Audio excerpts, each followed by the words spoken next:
Hello everyone, welcome to complex engineering. तो अभी हम लोग डिस्कस करेंगे इलेक्ट्रिक फील्ड इंटेंसिटी के बारे में।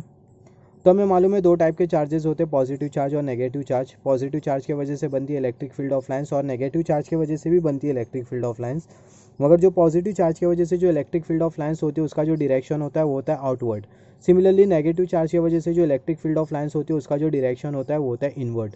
तो अगर हम लोग सिर्फ और सिर्फ एक पॉजिटिव चार्ज कंसीडर करें या फिर सिर्फ और सिर्फ एक नेगेटिव चार्ज कंसीडर करें तो चार्जेस की वजह से जो इलेक्ट्रिक फील्ड ऑफ लाइंस होती है वो इलेक्ट्रिक फील्ड ऑफ लाइंस का जो डायरेक्शन होता है या फिर जो इलेक्ट्रिक फील्ड ऑफ लाइंस होती है वो इन्फिनिटी तक के जाती है, ये हमें पता है।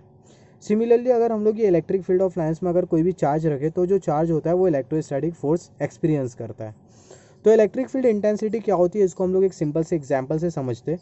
तो यहाँ पर हमने कंसीडर किया पॉइंट ए और ये है पॉइंट बी। पॉइंट ए पे रखा हमने प्लस क्यू चार्ज और पॉइंट बी पे रखा हमने 3 कूलम का चार्ज और पॉइंट ए और पॉइंट बी के बीच का जो डिस्टेंस है वो है आर। तो ये जो 3 कूलम का जो चार्ज है इसको हम लोग बोल सकते हैं टेस्ट चार्ज और ये जो प्लस क्यू है इसको हम लोग बोल सकते हैं सोर्स चार्ज। तो पॉइंट बी पर जो हमने जो चार्ज रखा वो जो चार्ज है उसको हम लोग टेस्ट चार्ज बोल सकते हैं। तो ये जो चार्ज होगा इस पर लगेगा फोर्स और वो जो फोर्स है उसको हम लोग मान लेते हैं F1 फोर्स। तो जो F1 फोर्स का जो मैग्नीट्यूड होगा बराबर में होगा 1/4 pi epsilon not into Q divided by are square into 3 coulomb. यह है कूलम्स लॉ, ये हमें पता है कूलम्स लॉ है ये। सिमिलरली अभी हम लोग क्या करेंगे, ये पॉइंट बी पर हम लोग रखेंगे दूसरा चार्ज। पॉइंट बी पर जो हम लोग अभी जो चार्ज रखेंगे वो चार्ज का जो मैग्नीट्यूड होगा वो ज़्यादा होगा, वो जो चार्ज होगा वो होगा 4 कूलम का और जो कंडीशन होगी वो सेम होगी। मतलब पॉइंट और पॉइंट बी के बीच का जो डिस्टेंस होगा वो सेम होगा और ये जो सोर्स चार्ज का जो मैग्नीट्यूड होगा वो भी सेम होगा। मगर ये पॉइंट बी पर जो हम लोग जो चार्ज रखेंगे उसका जो मैग्नीट्यूड होगा वो ज़्यादा होगा जो कि होगा 4 कूलम का। तो ऑब्वियसली ये वाले केस में जो फोर्स का जो मैग्नीट्यूड होगा वो ज़्यादा होगा, क्योंकि कूलम्स लॉ के हिसाब से जो फोर्स जो एक्ट करेगा वो डिपेंड करेगा चार्ज के मैग्नीट्यूड के ऊपर भी। अगर चार्ज का मैग्नीट्यूड ज़्यादा है तो जो फोर्स का जो मैग्नीट्यूड होगा वो भी ज़्यादा होगा। तो यहाँ पर जो चार्ज का जो मैग्नीट्यूड है वो है ज़्यादा, तो यहाँ पर जो फोर्स एक्ट करेगा उसको हम लोग मान लेते हैं F2 फोर्स। तो जो F2 फोर्स का जो मैग्नीट्यूड है ये बराबर में होगा 1/4 pi epsilon not into Q divided by are square into 4 coulomb. और ये जो F2 फोर्स का जो मैग्नीट्यूड होगा वो ऑब्वियसली ज़्यादा होगा F1 फोर्स के कंपैरिजन में। क्यों? क्योंकि अगर हम लोग देखें यहाँ पर हमने जो टेस्ट चार्ज रखा था उसका जो मैग्नीट्यूड है वो है ज़्यादा। मगर दोनों फोर्सेस के इक्वेशन में अगर हम लोग देखें 1/4 pi epsilon not into Q divided by are square, 1/4 pi epsilon not into Q divided by are square, ये दोनों इक्वेशन में दोनों फोर्सेस के इक्वेशन में ये कॉमन टर्म है। तो ये जो कॉमन टर्म है ये एसोसिएटेड है ये पॉइंट के साथ, या फिर हम लोग बोल सकते हैं जो टर्म है ये प्रॉपर्टी है जो कि एसोसिएटेड है ये पॉइंट के साथ, या फिर सिंपल वर्ड में ये जो टर्म है ये बिहेवियर है जो कि एसोसिएटेड है ये पॉइंट के साथ। और ये टर्म को ही हम लोग बोलते हैं इलेक्ट्रिक फील्ड इंटेंसिटी। अगर हम लोग इलेक्ट्रिक फील्ड ऑफ लाइंस में कोई पॉइंट कंसीडर करें और वो पॉइंट अगर सोर्स चार्ज के कंपैरिजन में ज़्यादा डिस्टेंस पर हो तो पर्टिकुलर पॉइंट पर जो इलेक्ट्रिक फील्ड इंटेंसिटी होगी वो वेरी कर जाएंगी। तो ये अभी हम लोग देखेंगे जिससे हमें ये क्लियरली समझ में आ जाएगा कि जो टर्म होता है वो एसोसिएटेड होता है पॉइंट के साथ और ये टर्म को ही हम लोग बोलते हैं इलेक्ट्रिक फील्ड इंटेंसिटी। और वो जो पॉइंट होता है वो इलेक्ट्रिक फील्ड ऑफ लाइंस में ही लाई कर रहा होता है। तो जैसे कि मैंने बोला अगर हम लोग सोर्स चार्ज के कंपैरिजन में अगर ज़्यादा डिस्टेंस कंसीडर करते हैं तो ज़्यादा डिस्टेंस के लिए जो इलेक्ट्रिक फील्ड इंटेंसिटी होगी, या फिर ज़्यादा डिस्टेंस पर अगर हम लोग पॉइंट कंसीडर करते हैं सोर्स चार्ज के कंपैरिजन में अगर ज़्यादा डिस्टेंस कंसीडर करते हैं और वो ज़्यादा डिस्टेंस पर अगर हम लोग एक पर्टिकुलर पॉइंट कंसीडर करते हैं तो पर्टिकुलर पॉइंट के लिए जो इलेक्ट्रिक फील्ड जो इंटेंसिटी होगी वो वेरी कर जाएंगी, जो कि अभी हम लोग ये एग्जाम्पल के हेल्प से देखेंगे। तो यहाँ पर अगर हम लोग देखें ये है पॉइंट ए, पॉइंट ए पे हमने रखा प्लस क्यू चार्ज और ये है पॉइंट बी, और पॉइंट बी के बीच का जो डिस्टेंस है वो भी ज़्यादा है जो कि R1। पॉइंट और पॉइंट बी के बीच का जो डिस्टेंस है वो है R1। तो पॉइंट बी पे हमने जो चार्ज रखा वो है 5 कूलम का चार्ज। तो ये जो चार्ज जो फोर्स एक्सपीरियंस करेगा वो हम लोग मान लेते हैं वो है F3 फोर्स। तो जो F3 फोर्स का जो मैग्नीट्यूड होगा वो बराबर में होगा 1/4 pi epsilon not into Q divided by R1 का स्क्वायर इंटू 5 कूलम। तो यहाँ पर अगर हम लोग देखें जो इलेक्ट्रिक फील्ड इंटेंसिटी का जो इक्वेशन है या फिर ये जो टर्म है जो कि ये पॉइंट के साथ एसोसिएटेड है या फिर ये पॉइंट का बिहेवियर है, ये पॉइंट के लिए ये जो टर्म है वो है अलग है। क्योंकि अगर हम लोग देखिए जो पॉइंट और जो ये जो पॉइंट है और ये जो सोर्स चार्ज है दोनों के बीच का जो डिस्टेंस है वो है ज़्यादा। सिमिलरली अगर हम लोग ये वाला एग्जाम्पल कंसिडर करें, ये वाले एग्जाम्पल में ये वाला जो टर्म है ये वाला टर्म अलग है। क्यों? क्योंकि अगर हम लोग देखें ये जो पॉइंट है और ये जो सोर्स चार्ज है दोनों के बीच का जो डिस्टेंस है वो है कम। तो यहाँ पर हम लोग अब तक के हमने ये डिस्कस किया कि अगर हम लोग सोर्स चार्ज के कंपैरिजन में अगर ज़्यादा डिस्टेंस कंसीडर करें और ज़्यादा डिस्टेंस पर अगर हम लोग कोई भी पॉइंट कंसीडर करें तो पॉइंट पर जो इलेक्ट्रिक फील्ड इंटेंसिटी होगी वो वेरी कर जाएगी। इसका मतलब जो इलेक्ट्रिक फील्ड इंटेंसिटी होती है वो पॉइंट का एक फंक्शन होती है और वो जो पॉइंट होता है वो इलेक्ट्रिक फील्ड ऑफ लाइंस में लाया कर रहा होता है और इसी को ही हम लोग बोलते हैं इलेक्ट्रिक फील्ड इंटेंसिटी।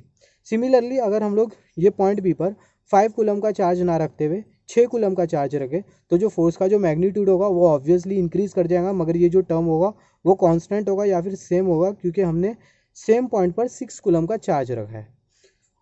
तो यहाँ पर अगर हम लोग देखें जो फोर्स का जो इक्वेशन होगा वो होगा 1/4πε0 into Q divided by R1 का स्क्वायर इंटू 6 कूलम। ऑब्वियसली जो फोर्स F4 होगा इसका जो मैग्नीट्यूड होगा F3 फोर्स के कंपैरिजन में ज़्यादा होगा। तो इलेक्ट्रिक फील्ड इंटेंसिटी से अब तक के हमने क्या डिस्कस किया कि जो इलेक्ट्रिक फील्ड इंटेंसिटी होती है वो प्रॉपर्टी होती है जो कि एसोसिएटेड होती है पॉइंट के साथ, और वो जो पॉइंट होता है वो इलेक्ट्रिक फील्ड ऑफ लाइन्स में लाया कर रहा होता है। अगर हम लोग किसी भी पॉइंट को अगर हम लोग कंसीडर करें या फिर सोर्स चार्ज के कंपैरिजन में अगर हम लोग एक पॉइंट को कंसीडर करते हैं और वो जो पॉइंट है वो सोर्स चार्ज के रेस्पेक्ट में ज़्यादा डिस्टेंस पर है, तो जो पॉइंट के लिए जो इलेक्ट्रिक फील्ड इंटेंसिटी होगी वो वेरी कर जाएंगी।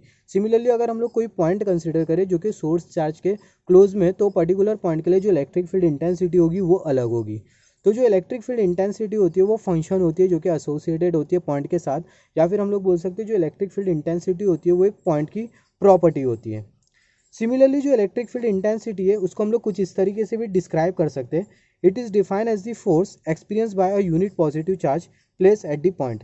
मतलब फॉर एग्जांपल कंसीडर कर लेते हैं ये वाला एग्जांपल।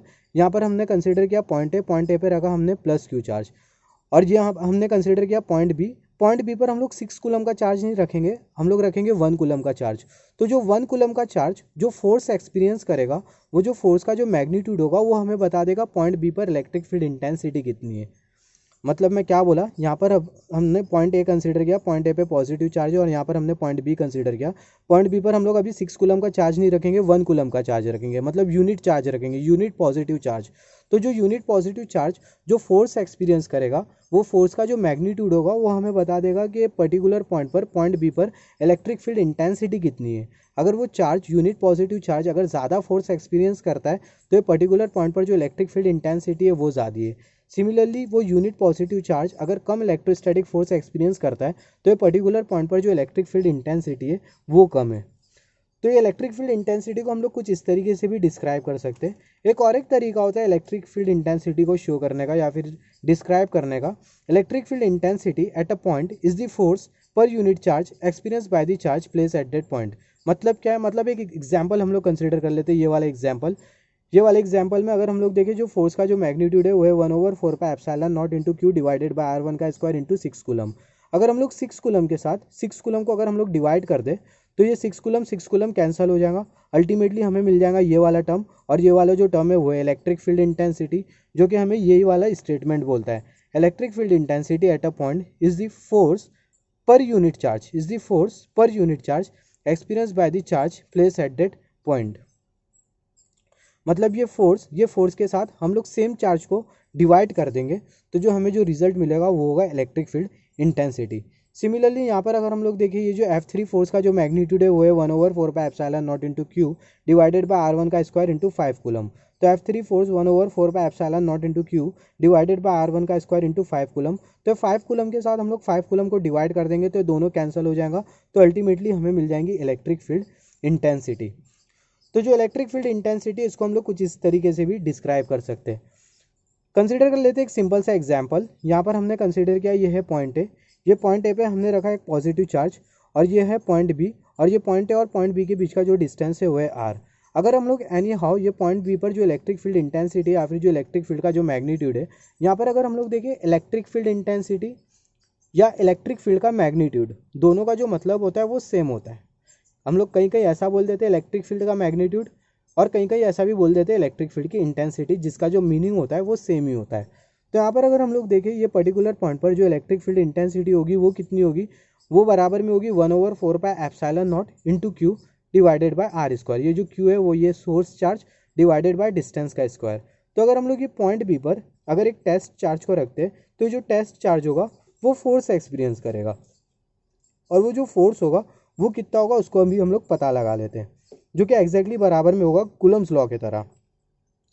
तो ये पॉइंट बी पर हमने रखा एक चार्ज, और वो जो चार्ज है वो है Q1 चार्ज। तो जो Q1 चार्ज होगा या फिर जो Q1 चार्ज पर जो फोर्स लगेगा, ये जो Q1 चार्ज पर जो फोर्स लगेगा वो बराबर में होगा ये Q1 चार्ज का मैग्नीट्यूड जो कि Q1, और ये पर्टिकुलर पॉइंट पर जो इलेक्ट्रिक फील्ड इंटेंसिटी है या फिर जो इलेक्ट्रिक फील्ड का जो मैग्नीट्यूड है वो। तो ये Q1 एज इट इज़ होगा और जो इलेक्ट्रिक फील्ड का जो मैग्नीट्यूड है वो हो जाएगा 1/4 into Q divided by are square. तो अल्टीमेटली हमें फोर्स का जो इक्वेशन मिलेगा वो हो जाएगा 1/4 into Q1 divided by are square, जो कि है कूलम्स लॉ। तो अगर हमें किसी भी एक पर्टिकुलर पॉइंट पर इलेक्ट्रिक फील्ड इंटेंसिटी पता है या फिर इलेक्ट्रिक फील्ड का मैग्नीट्यूड पता है, तो वो पर्टिकुलर पॉइंट पर जो चार्ज फोर्स एक्सपीरियंस करेगा या फिर अगर वो particular point per unit charge जो फोर्स एक्सपीरियंस करेगा उसको हम लोग इजीली फाइंड आउट कर सकते हैं अगर वो पर्टिकुलर पॉइंट की अगर हमें इलेक्ट्रिक फील्ड इंटेंसिटी पता हो तो। जैसे कि मैंने आपको बोला था इलेक्ट्रिक फील्ड इंटेंसिटी का एक और एक डेफिनेशन होता है, ये हमने कंसिडर किया था पॉजिटिव चार्ज। तो ये हमने कंसिडर किया सोर्स चार्ज, ये सोर्स चार्ज के वजह से बन रही है इलेक्ट्रिक फील्ड। तो मुझे फाइंड आउट करना है ये पर्टिकुलर पॉइंट पर इलेक्ट्रिक फील्ड इंटेंसिटी कितनी है। तो यहाँ पर मैं रखूँगा पॉजिटिव चार्ज। तो जो पॉजिटिव चार्ज होगा ये एक्सपीरियंस करेगा इलेक्ट्रोस्टैटिक फोर्स। तो जो पॉजिटिव चार्ज जो इलेक्ट्रोस्टैटिक फोर्स एक्सपीरियंस करेगा वो इलेक्ट्रोस्टैटिक फोर्स का जो मैग्नीट्यूड होगा वो मुझे बता देगा पर्टिकुलर पॉइंट पर इलेक्ट्रिक फील्ड इंटेंसिटी कितनी है। अगर ये पॉजिटिव चार्ज इलेक्ट्रोस्टैटिक फोर्स अगर ज़्यादा एक्सपीरियंस करता है तो ये पर्टिकुलर पॉइंट पर जो इलेक्ट्रिक फील्ड इंटेंसिटी का जो मैग्नीट्यूड होगा या फिर जो इलेक्ट्रिक फील्ड का जो मैग्नीट्यूड होगा वो ज़्यादा होगा। सिमिलरली ये पॉजिटिव चार्ज ये पॉइंट पर अगर इलेक्ट्रिक फील्ड ये पॉइंट पर इलेक्ट्रोस्टैटिक फोर्स अगर कम एक्सपीरियंस करता है या फिर इलेक्ट्रोस्टैटिक फोर्स का मैग्नीट्यूड अगर ये पॉजिटिव चार्ज पर अगर कम होता है तो ये पर्टिकुलर पॉइंट पर जो इलेक्ट्रिक फील्ड इंटेंसिटी होगी वो कम होगी। तो यही होती है electric field intensity. Electric field intensity के बारे में हमने क्या क्या डिस्कस किया। इलेक्ट्रिक फील्ड इंटेंसिटी एसोसिएटेड होती है पॉइंट के साथ और वो जो पॉइंट होता है वो लाई कर रहा होता है किसी भी जगह पर इलेक्ट्रिक फील्ड ऑफ लाइंस पर, इलेक्ट्रिक फील्ड ऑफ लाइंस में। और जो इलेक्ट्रिक फील्ड इंटेंसिटी उसको हम लोग कुछ ऐसा भी बोल सकते हैं, अगर हम लोग यूनिट पॉजिटिव चार्ज रखें तो जो यूनिट पॉजिटिव चार्ज जो फोर्स एक्सपीरियंस करेगा, मतलब किसी भी एक पर्टिकुलर पॉइंट पर अगर हम लोग यूनिट पॉजिटिव चार्ज रखें तो जो यूनिट पॉजिटिव चार्ज होगा वो जो फोर्स एक्सपीरियंस करेगा वो फोर्स का जो मैग्नीट्यूड होगा वो हमें बता देगा उस पर्टिकुलर पॉइंट पर इलेक्ट्रिक फील्ड इंटेंसिटी कितनी है। अगर वो यूनिट पॉजिटिव चार्ज ज़्यादा फोर्स एक्सपीरियंस करता है तो वो पर्टिकुलर पॉइंट पर इलेक्ट्रिक फील्ड इंटेंसिटी ज़्यादा होगी, और unit positive charge electrostatic force अगर कम एक्सपीरियंस करता है तो वो पर्टिकुलर पॉइंट पर इलेक्ट्रिक फील्ड इंटेंसिटी का जो मैग्नीट्यूड होगा या फिर जो इलेक्ट्रिक फील्ड का जो मैग्नीट्यूड होगा या फिर जो इलेक्ट्रिक फील्ड इंटेंसिटी होगी वो कम होगी। यहाँ पर हमें एक चीज़ ध्यान में रखते हुए चलना होगा कि जो इलेक्ट्रिक फील्ड का मैग्नीट्यूड और इलेक्ट्रिक फील्ड की इंटेंसिटी दोनों का जो मतलब होता है वो सेम ही होता है।